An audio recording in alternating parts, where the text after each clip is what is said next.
कैसे हैं आप सब लोग दोस्तों। Welcome to the raw and real podcast episode 2। आज के हमारे जो गेस्ट थे, मेरे बहुत ही अच्छे दोस्त सोनिया। सोनिया के बारे में अगर मैं बताना चाहूँ आप सबको, तो सोनिया जो है केमिस्ट्री स्टूडेंट है, और डिटेल में तो सोनिया आपको खुद ही बताएंगे। हेलो एवरीवन, मैं हूँ सोनिया, मुदित की दोस्त। तो अभी मास्टर्स परस्यू कर रही हूँ। सोनिया, आप बताइए कि आपकी क्या हॉबीज रह चुकी है अभी, क्या आप करना पसंद करते हैं, कैसा अपना दिन चलाते हैं, कैसा अपना दिन निकालते हैं, और क्या आपकी हॉबीज है करंटली, आपकी क्या हॉबीज है, आप वो बताइए हमारे व्यूअर्स को। मेरी हॉबीज मतलब बहुत ही क्रिएटिव टाइप की हॉबीज है मेरी, थोड़ी बहुत। जी हाँ। ये लाइक ड्राइंग है, फोटोग्राफी है, जी हाँ। और स्पेसिफिकली नेचर को, आसपास की चीजों को ऑब्जर्व करना। ये जो जो बताइए हमारे गेस्ट सोनिया ने, उनकी हॉबीज एक्चुअली में इसमें काफी इंटरेस्टिंग, एक हॉबी जो मेरे को पर्सनली काफी इंटरेस्टिंग लगती है कि ऑब्जर्व करना। आज की तारीख में जनरली लोग जो है ना, वो अपने कमेंट्स और ओपिनियंस पास करते हैं, बट चीजों को ऑब्जर्व करना और फिर ओपिनियन देना, उसमें एक डिफरेंस होता है। सोनिया, आप बताइए कि ये हॉबी जो आपकी है ऑब्जर्व करने की नेचर को, इससे मतलब आपको मजा आता है करने में, मतलब क्या सोच रहती है, क्योंकि ये लोगों को लगता है बोरिंग भी होती है, बट आपको हाँ। इससे बहुत मजा आता है पर्सनली। तो आप बताइए इसके बारे में कि आपको ऑब्जर्व करने में, आप क्या ऑब्जर्व करती है और आपको किस तरीके से मजा आती है ये चीज करने में। अगर मैं बात करूँ एग्जाम्पल की, नेचर ऑब्जर्वेशन, जी हाँ। तो जनरली यहाँ पे आसपास में हम देखेंगे बहुत कुछ हो रहा है, बहुत सारी स्पॉन्टेनियस प्रोसेसेस हो रही है, जी हाँ। जिसको हम मतलब कि इग्नोर करते, अवॉइड करते हैं, और जी हाँ। अपने जो स्ट्रेस है, फिर एंजाइटी है, उसी में अंदर वो रहते, टैंगल्ड रहते हैं।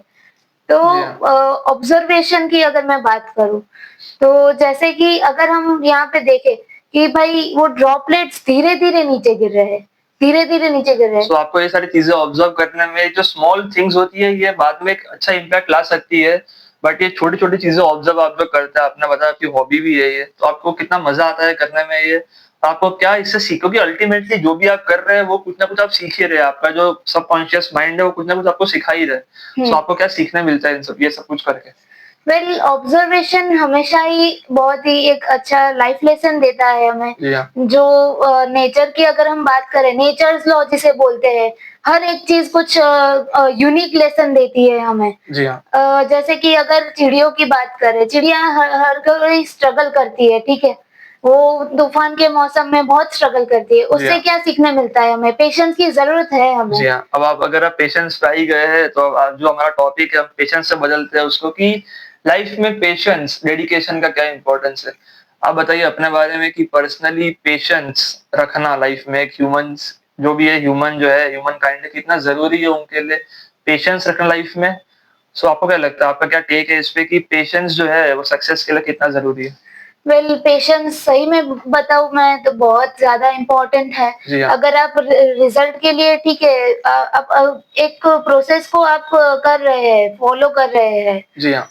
फिर आगे आपको पेशेंस रखना पड़ेगा उस रिज़ल्ट के लिए। आप पेशेंस नहीं रखेंगे तो आपका काम पूरी तरह से वो बेकार हो जाएगा। जी हाँ। तो आप बताइए कि पेशेंस हो गया, डेडिकेशन हो गया, ये सारे जो बज़वर्ड्स है, जो काफी ज्यादा पॉइंट टू पॉइंट अगर हम बात करें उस बारे में कि पेशेंस हो गया, डेडिकेशन हो गया, क्या ये इम्पोर्टेंट है ये ह्यूमन लाइफ पे, और इससे ह्यूमंस जो है वो क्या सीखते हैं।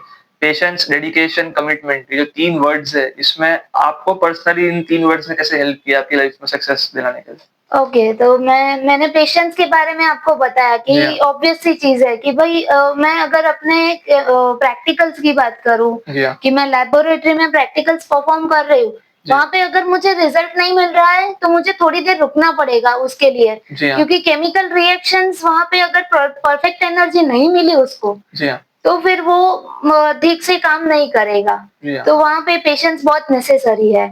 फिर अगर मैं बात करूँ डेडिकेशन की, तो डेडिकेशन एक ऐसी चीज़ है कि अगर मेरे पास डेडिकेशन नहीं होता, तो मैं इस फील्ड में ही ना होती। सही, बहुत इंपॉर्टेंट बात बताई है कि अगर डेडिकेशन ही नहीं होगा तो फिर क्या ही होगा। डेडिकेशन, कोई भी चीज को सक्सेसफुल बनने में और करने में डेडिकेशन, मतलब आपकी जो लगन है वो बहुत जरूरी है। तो बताना चाहूंगा मैं मेरे व्यूअर्स को कि डेडिकेशन कोई भी चीज में सक्सेस दिलाने के लिए बहुत जरूरी है, चाहे वो कोई भी फील्ड हो जाए। अगर आप डेडिकेट ही नहीं रहेंगे उतना, तो आपको क्या ही तो मन लगेगा आपका। ये वो वाली बात हो गई कि आप कर तो रहे हैं बट मन से नहीं कर रहे। सो जो हमारे गेस्ट ने बताई बहुत ही अच्छी बात बताई। तो सोनिया आप बताइए अब कि पेशेंस, डेडिकेशन तो हमने बात कर ली, अब कमिटमेंट कितना ज़रूरी है? आप जो आप खुद करते हैं, क्या आप कमिटमेंट से करते हैं? और आपकी जो फ़ील्ड है साइंस, तो उसमें कमिटमेंट का क्या रोल है?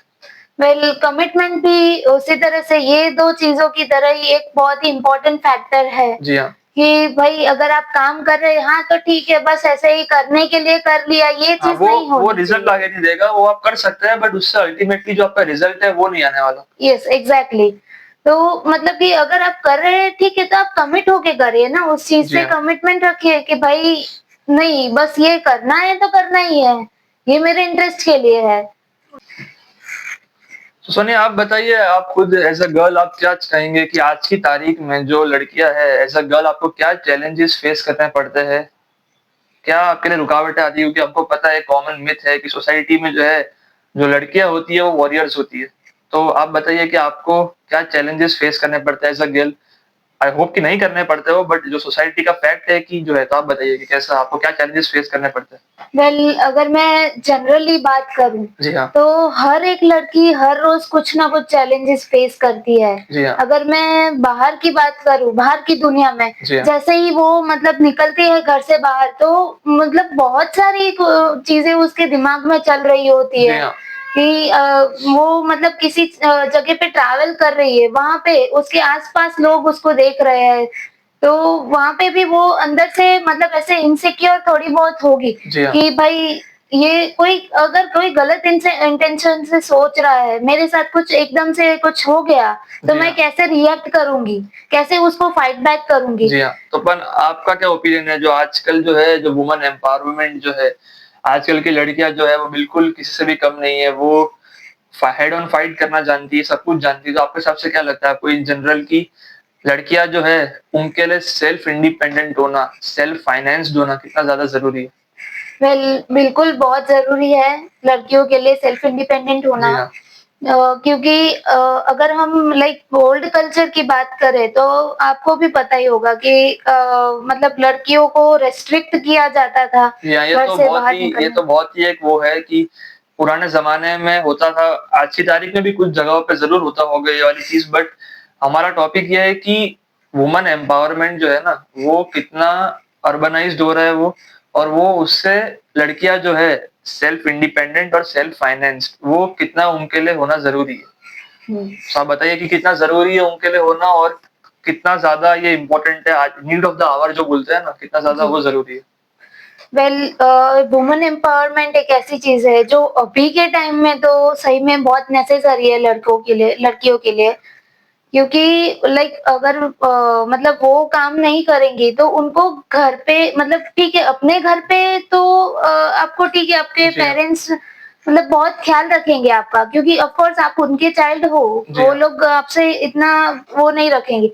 पर आप जब बाहर किसी और के घर जाओगे, किसी अपने ससुराल में वगैरह में जाओगे, वहाँ पे अगर फैमिली अच्छी हुई तो नो डाउट आप बहुत खुश रहोगे। जी हाँ। पर आपके पास अगर वो ठीक है थोड़ा-सा वहाँ पे नैरो माइंडेड थिंकिंग होगा, तो फिर आप मतलब बहुत चैलेंजेस फेस करोगे। उस टाइम सो पे आप ये बताना चाहते हैं कि चैलेंजेस जो है वो ऑब्वियसली जो मैंने पहले ही बोला अपने इसमें कि जो लड़कियाँ होती है वो वॉरियर्स होती है। तो जो वॉरियर होता है, जो असली वॉरियर होता है वो ये सारे चैलेंजेस को फाइट ऑन देके वो इसको ब्रश असाइड करके वो जीतता है, इस चैलेंज को कॉन्कर करता है वो।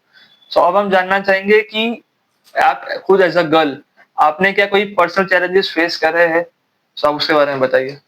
वेल चैलेंजेस की अगर बात करें तो हाँ, ठीक है अंडर एस्टिमेट हर कोई करता है। जी हाँ। लड़की है तो क्या ही कर पाएगी वगैरह। अगर मैं अभी रिसेंटली अपने जो मैं बैकग्राउंड में हूँ, उसकी बात करूँ तो मुझे मतलब मुझे हर कोई सजेशन देता है कि भाई ये फील्ड तेरे लिए नहीं है। जी हाँ। क्योंकि वहाँ पे लेबोरेटरी में आपको लाइक सिर्फ 7 घंटे वर्क नहीं करना है, आपकी ड्यूटी एक 24/7 की ड्यूटी है। जी। एज़ अ साइंटिस्ट वहाँ पे आपको 24/7 डेडिकेटेड रहना पड़ता है। जी हाँ। तो वहाँ पे हर मतलब हर कोई क्वेश्चन करता है कि भाई ये तो लड़की है, क्या ही कर लेगी करके। फिर मैं अगर इंडस्ट्री की बात करूँ, वहाँ पे केमिकल इंडस्ट्री में वहाँ जी पे हाँ। भी लाइक लड़कियों को थोड़ा-सा अंडर एस्टिमेट किया सो जाता आपके है। हिसाब से क्या सॉल्यूशंस है हमारे इंडिया में ये सब कुछ जो जिससे कम हो सके, ये जो अंडर एस्टिमेट करना है किसी को भी, मैं बोलता हूँ चाहे लड़का हो चाहे लड़की हो, बट अंडर एस्टिमेट करना किसी को भी, एक बोलता है ना कि don't underestimate the power of a common man. Yes. So ये वाली अब जो है एक लाइन है, तो आपको क्या लगता है अंडर एस्टिमेट करने से क्या कॉन्फिडेंस कम होता है उस इंडिविजुअल का, और कैसे फाइट ऑन कर सकता है वो इंडिविजुअल इन सब चीजों से? वेल मतलब अंडर एस्टिमेट करने से सामने वाले को उस चीज को एज एन चैलेंज लेना चाहिए, एज एन अपॉर्चुनिटी लेना चाहिए, जी हाँ। Instead of the demotivation. तो वहां पे अगर वो एज ए चैलेंज ले रहा है तो डेफिनेटली वो आगे उस पे बहुत वर्क करेगा। एक पॉइंट ऐसा आएगा जब वो सामने वाले का मुंह बंद कर देगा, जी हाँ। वो उसके मुंह पे रख जाके वो रिजल्ट मारेगा कि देख भाई तूने जो बोला था वो गलत जो निकला। अंडर एस्टिमेट करते हैं, जो इंडिविजुअल्स अंडर एस्टिमेट करते हैं, उनके लिए बहुत बड़ी सीख होगी, अगर जिसको वो अंडर एस्टिमेट कर रहा है वो अगर मुंह पर जाके अगर वो जवाब देगा उसको। सी मेरा यही मानना है कि आप हमेशा जब भी आप बोलते हैं ना, तो वो आपको मुंह पे बोलना चाहिए जो भी चीज है। आपको कॉन्फ्रंटेशन से डरना नहीं चाहिए। मेरा ये की टेक होता है इन सब चीजों पे कि जनरली आप जो भी बोलेंगे, आप अपनी बात क्लियर बोलिए, क्योंकि जो इंसान क्लियर रहता है ना, मैं मेरे बताना चाहूंगा मेरे व्यूअर्स को ये, कि जो भी इंसान क्लियर रहता है ना अपनी अप्रोच में, तो उसको रिजल्ट्स मिलते हैं। जो इंसान कंफ्यूज रहता है ना दिमाग से, तो उसको रिजल्ट्स नहीं मिलते। So you have to be clear, you have to be proactive and you have to be outspoken to conquer all this challenge. So अब हम जानना चाहेंगे हमारे गेस्ट से कि जो एक अच्छा टॉपिक भी है आज की तारीख में, कि लोगों का जो विश्वास है भगवान से, मैंने खुद ने नोटिस किया हुआ ये वाली चीज की जो फेथ है गॉड से, वो आजकल जो फेस्टिवल्स भी हम सेलिब्रेट करते हैं वो पहले की तरह वो जो होती है रौनक वो रही नहीं है इन फेस्टिवल्स में। जो लोगों का जो है, लोग आजकल जब चार लोग जाते हैं कहीं बाहर जाते हैं, तो उनका उनके मुंह से कभी ये नहीं निकलता कि चलो मंदिर जाके आते हैं, चलो भगवान के घर जाके आते हैं। ऐसा कुछ नहीं, लोगों का क्या निकलता है कि चलो बाहर घूम के आते हैं, बाहर मजे करके आते हैं। बट मेरा ये जानना, और मैं जानता भी हूँ जो हमारे गेस्ट है वो काफी ज्यादा गॉड लवर भी है, उनके वो काफी फेथ भी है उनको गॉड के ऊपर। तो मैं जानना चाहूंगा कि कितना जरूरी है आज की जनरेशन को भगवान के ऊपर वही फेथ दिखाना, वही गॉड, वही मंदिर में जाना, हफ्ते में एक दिन जाना मंदिर में, या तो कभी वो जा सके, कितना जरूरी है ये चीज करना है? ओके, तो अगर हम इसकी बात करें, तो अभी जनरली हाँ, आपकी बात सही है कि लोगों का फेथ वहाँ से कम हो गया है। जी हाँ। तो लाइक ये लोग क्या समझते हैं कि भाई गॉड जैसी कोई चीज़ नहीं है। अभी के मतलब जनरेशन के लिए ये चीज़ बहुत ही जी हाँ। मतलब लेस इम्पोर्टेंस रखती है। पर वहाँ पे आप एक चीज़ नोटिस करेंगे कि वो लोग गॉड पे फेथ नहीं रखते, बट एनर्जीज़ में रखते हैं। जी हाँ, तो यही एक बहुत इंपॉर्टेंट बात है कि जनरली लोग जो है वो गॉड में फेथ कम रख रहे हैं, बट एनर्जीज में जो फेथ है, जो उनका अभी भी विश्वास है। तो आपका क्या कहना है इस पे, आपका क्या ओपिनियन है इस पे कि लोगों को क्या बदलना चाहिए? कि जो पहले की तरह जो फेस्टिवल्स होते हैं, जो भी फेस्टिवल्स होते हैं बड़े-बड़े, उसमें पब्लिक गैदरिंग्स होती है। आजकल एक सुपरस्टार कोई होता है, उसके लिए इतनी गैदरिंग हो जाती है कि उसको एक गॉड स्टेटस आप दे देते हैं। अब कोई कोई सुपरस्टार अगर रोड पे आ जाए, फॉर एन एग्जांपल कोई रोड शो करेगा, तो उसके लिए जितनी पब्लिक गैदर होगी, एक भगवान के मंदिर जो होता है भगवान के लिए इतनी कभी पब्लिक गैदर क्यों नहीं हो रही? आपका क्या टेक है इस पे? ओके, तो पहली बात तो फेस्टिवल्स फेस्टिवल्स और मतलब हमारे हिंदू कल्चर में जितने भी नंबर ऑफ फेस्टिवल्स मनाए जाते हैं, जी हाँ। वो एक साइंटिफिक इम्पोर्टेंस रखते हैं। जी। हर एक चीज को वहाँ पे साइंटिफिकली अलाइन किया गया है जी हाँ। थ्रू वेदास। जी हाँ। ठीक है, तो ये इसका इम्पोर्टेंस क्या है कि पब्लिक गैदरिंग, फेस्टिवल में गैदरिंग होना मतलब कि एक अच्छी वाइब वहाँ पे क्रिएट होना। जी हाँ। हम अपने जो दोस्त, रिश्तेदार जिनसे हम बहुत दूर रह रहे हैं, जी हाँ। वो एक वही टाइम होता है जब हम सब एक साथ गैदर होके हँसी-खुशी से त्योहार मनाते हैं। जी हाँ। पर अभी के टाइम में क्या हो गया है कि लोग मिलने से ज़्यादा बाहर घूमना पसंद करते हैं। जी हाँ। अच्छी वाइब्स वो वहाँ ले मतलब बाहर घूम के वो क्या करना चाहते हैं कि भाई अच्छी वाइब्स लेनी है, चिल मारना जी। है, वही है। तो आप वहाँ पे भी लाइक ये गैदरिंग भी एक तरह से वही चीज़ है। नो सो आप बताइए सोनिया कि your love for Lord Krishna, भगवान श्री कृष्ण के ऊपर जो आपका प्यार है, और जो आपको क्या सीखने मिला है कृष्ण भगवान से, और उनकी क्या खासियत है जो उनको इतना महान जो है कृष्ण भगवान, डाउट। आपका पर्सनली उनके लिए जो है इतनी भक्ति कहाँ से आई आपके लिए? ओके, तो एज़ अ साइंस स्टूडेंट मैं मानती हूँ और जनरली वेदास और पौराणिक कथाओं में भी ये बताया गया है जी हाँ, कि वो मतलब कि गॉड क्या है? तो एक सोर्स ऑफ एनर्जी है। जी हाँ, सोर्स ऑफ एनर्जी को ही हम गॉड बोलते हैं, ठीक जी है? हाँ, तो मैं पर्सनली उस पर्सपेक्टिव से मैं बिलीव करती हूँ गॉड में, लॉर्ड श्री कृष्णा में, इसलिए क्योंकि वो बहुत ही यूनिक लाइफ लेसन्स देते हैं हमें, जी हाँ। जो हम फॉलो करें अगर एक्चुअली, तो वो एक्चुअली वो एक अच्छा रिजल्ट देगा, हमें एक बेटर जी हाँ, लाइफ तो देगा। भगवान लॉर्ड श्री कृष्ण से क्या सीखने मिलता है हमें? क्या उनके एट्रिब्यूट्स है और क्या वो क्वालिटी जो है वो पोजेस करता है? आप बताइए उसके बारे में। ओके, तो पहली बात तो ये कि जनरली लोग कहते हैं कि वो द्वारिका के राजा रह चुके हैं, ठीक जी है? हाँ, पर मेरा मानना है कि lord Shri Krishna is a king maker, जी हाँ, कि वो लोगों के अंदर की अच्छी क्वालिटीज़ को बाहर निकालने का काम करते हैं। जी हाँ। जो उनकी एक लाइन है, अगर मैं आपको बताना चाहूँ लॉर्ड कृष्णा की, उनको महाभारत की ये टाइम की लाइन है, बट उन्होंने कहा था कि अर्जुन ने उनसे कहा था कि आप जो है आप तो भगवान हैं, तो आप ये जो हम भाई है पांडव और कौरव, इनके बीच में आप युद्ध खत्म क्यों नहीं करवा देते? तो भगवान श्री कृष्णा ने एक लाइन बोली थी कि अगर मैं शस्त्र उठाऊंगा तो महाभारत यही खत्म हो जाएगी, बट मेरा काम ये है ही नहीं करना। मेरा काम है सच का साथ देना और एक राह देना। उस जो तुमको हासिल करना है वो तुम खुद ही करोगे, बट मेरा काम है तुमको एक राह देना जो तुम्हारे लिए सक्सेसफुल हो। सो जो हमारे गेस्ट थे उन्होंने बताया कि भगवान श्री कृष्णा की क्वालिटीज, उनका पर्सनली जो इतना फॉलो करता है भगवान को, जो उनकी भक्ति है अंदर की। सो मैं एक लास्ट सवाल आपसे जानना चाहूंगा सोनिया की, ये जो पॉडकास्ट है, जो 1 घंटे का 1.5 घंटे का जो पॉडकास्ट है, ये आपको कैसा लगा? क्या आपका इस पे ओपिनियन है और क्या आपको इस पे सीखने मिला और कैसे आप इसको डिफाइन करेंगे इस जर्नी को? ऑफ कोर्स मेरा एक्सपीरियंस बहुत ही अच्छा रहा। मुझे बहुत सारी चीज़ें जो शायद मुझे भी पता नहीं होंगी, जी तो हाँ। वो भी मुझे सीखने को मिली। आपको भी कुछ नया सीखने को जी मिला। हाँ, और हमारे व्यूअर्स को सबसे इम्पोर्टेंट क्या है कि हमारे व्यूअर्स को कुछ सीखने मिला, वो सबसे यस, ज़्यादा इम्पोर्टेंट है कि एग्ज़ैक्टली। जो हमारी ऑडियंस है, जो मेरी ऑडियंस है टू बी वेरी ऑनेस्ट, तो उनको क्या सीखने मिला इन सब चीज़ों से। और ये आई होप कि ये जो कन्वर्सेशंस जो हमारी है, उससे आपको कुछ ना कुछ सीखने मिला होगा। और ये जो टॉपिक्स है जो हम लेके आ रहे हैं, अगर आप चाहते हैं कि हम कोई और टॉपिक पे बात करें, तो आप कमेंट्स में भी लिख सकते हैं नीचे, कोई प्रॉब्लम नहीं है। तो सोनिया आप बताइए हमारे व्यूअर्स को, जो हमने अभी तक इतनी बात करी केमिस्ट्री पे, क्या अपॉर्चुनिटीज है, क्या चैलेंजेस है, हमने सब पे डिस्कस किया है। होप कि हमारे जो व्यूअर्स है उनको कुछ सीखने मिल रहा होगा इन सब बातों से। बट अब मैं आपसे जानना चाहूंगा कि साइंस में और केमिस्ट्री में पर्टिकुलरली क्या मिसकॉन्सेप्शन है जो आप क्लियर करना चाहेगी? वेल, अगर मैं बात करूँ केमिस्ट्री की, तो मतलब कि अभी के टाइम में क्या है कि स्टूडेंट्स को ये बहुत अंदर से ऐसा लगता है कि भाई बहुत ही माइनर सी फील्ड है वो, जी हाँ, ज़्यादा कोई स्कोप्स वहाँ पे है नहीं। जी हाँ, बट अगर हम बात करें उसकी, तो भई ऐसा नहीं है। वहाँ पे बहुत ही वास्ट फील्ड है केमिस्ट्री।